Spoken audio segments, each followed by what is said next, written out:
have it all, you understand why you're feeling the way that you're feeling, still, I encourage you to reach out to somebody, because it can only help you in the long run. When we keep all of our thoughts and ideas to ourselves, and we try to work problems out in our minds, it doesn't have quite the same output as, or outcome, I should say, as talking to somebody. And when you talk to somebody, it's almost like when you start to tell them your dream. Like, have you ever told somebody a dream you had, and as you're talking about it out loud, you start to remember additional parts of that dream? You're like, oh yeah, I forgot about that part.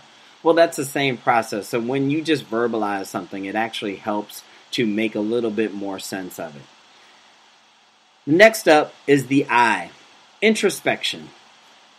How are you?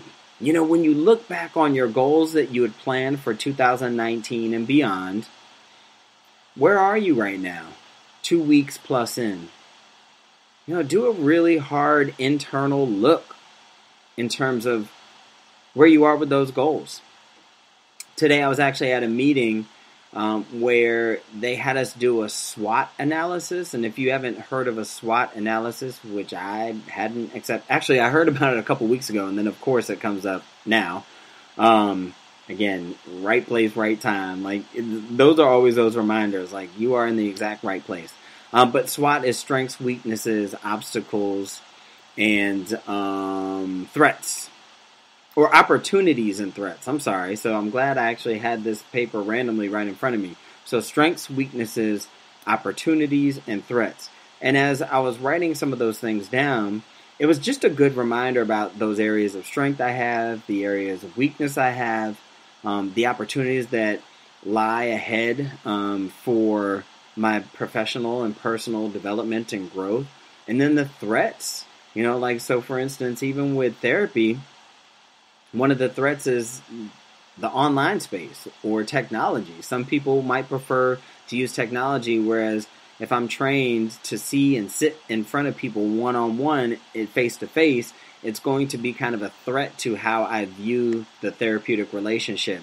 So it's really all about constantly evaluating and reevaluating, what's going on for you emotionally, spiritually, physically, all those things, and determining what's working and what is not. If it's not working, shift, change goals, change trajectory. That's okay, right? It doesn't mean you failed at anything. Too often we say we failed if we didn't follow through, if we don't follow through with something. It's not a failure. It's two things. It's an opportunity to learn. It's an opportunity to grow. And again, change course. The next thing is openness. You know, like I said, that's how I started this podcast, which is all about being open and honest and authentic and vulnerable.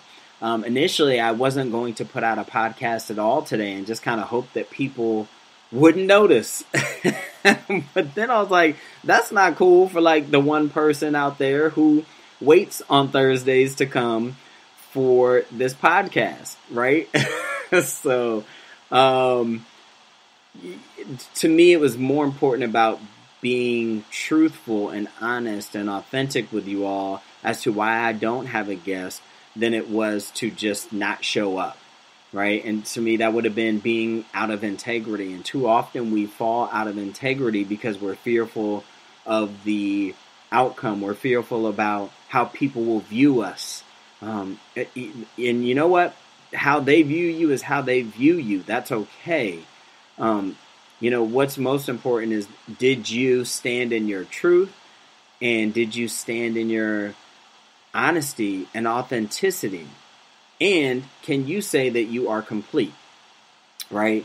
So to me, this helps to complete my incompletion from not having somebody previously on this show.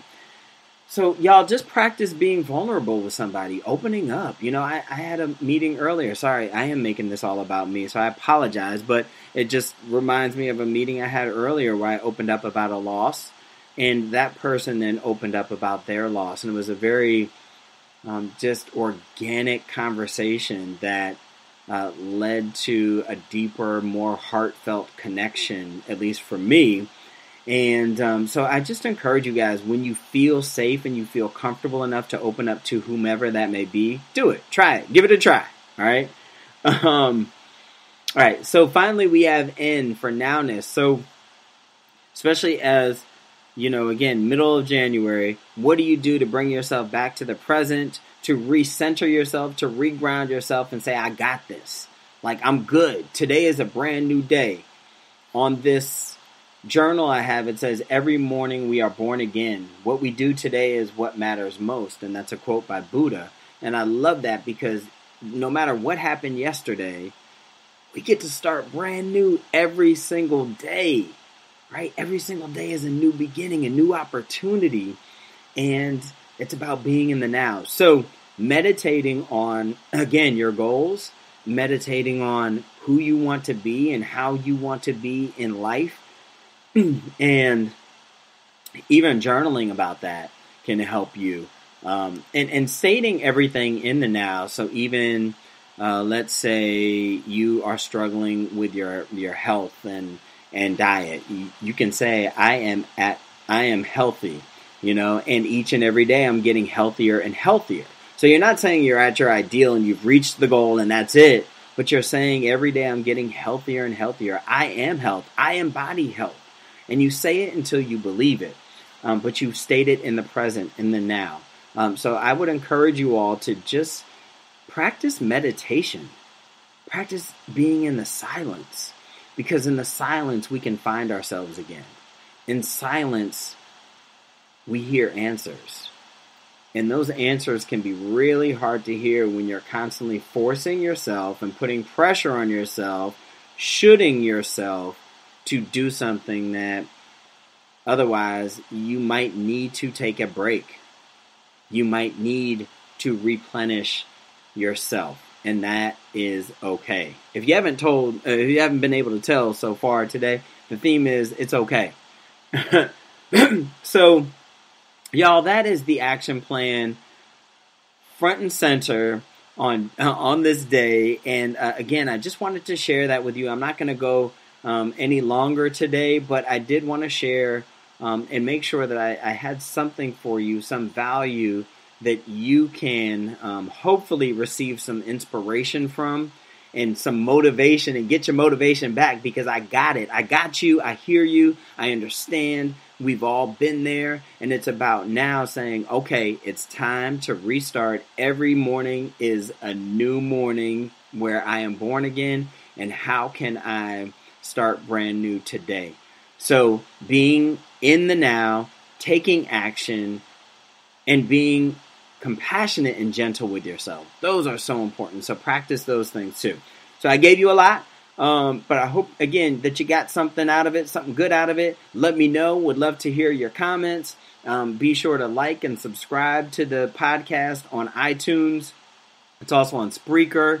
So yeah, or, maybe it's on some other platforms that I'm not even aware of. But if it is, and you got it, then perfect. Because the more support that we have, the more that we can continue to get the word out about healing through loss and powerfully working through loss. And today is about powerfully working through the loss of energy, motivation, focus, and clarity. So, that is it, y'all.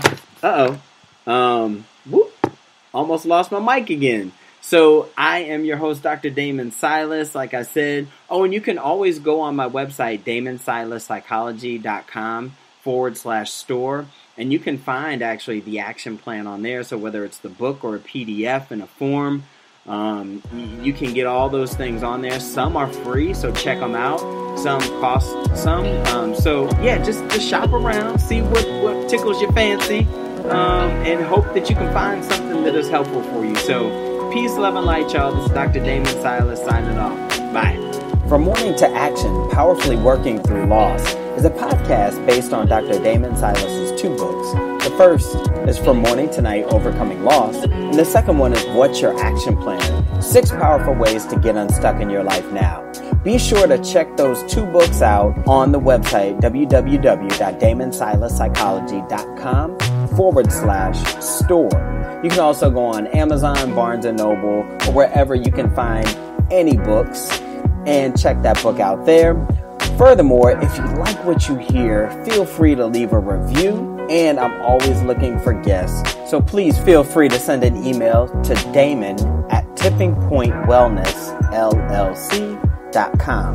And as always, thanks for tuning in. Peace, love, and light, y'all.